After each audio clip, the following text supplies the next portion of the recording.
3 ปี 3 เดือน 3 วันมันไม่ได้อะไรสักอย่างไม่เห็นอะไรสักอย่างเห็นแต่ธรรมะ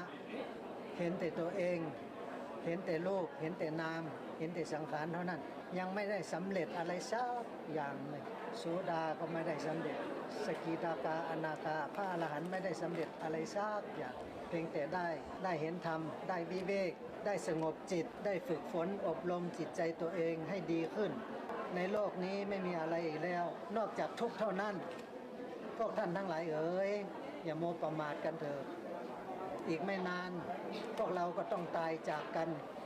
ไม่มีใครเป็นใหญ่ในโลกนี้รูปนามนี้ไม่เที่ยงรูปนามนี้เป็นทุกข์สิ่งใดไม่เที่ยงสิ่งนั้นเป็นทุกข์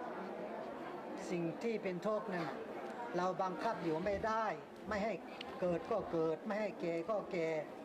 ไม่ให้เจ็บก็เจ็บไม่ให้ตายก็ตายเป็นเศรษฐีก็ตายเป็นพระเจ้าอยู่หัวก็ตายเป็นยาจก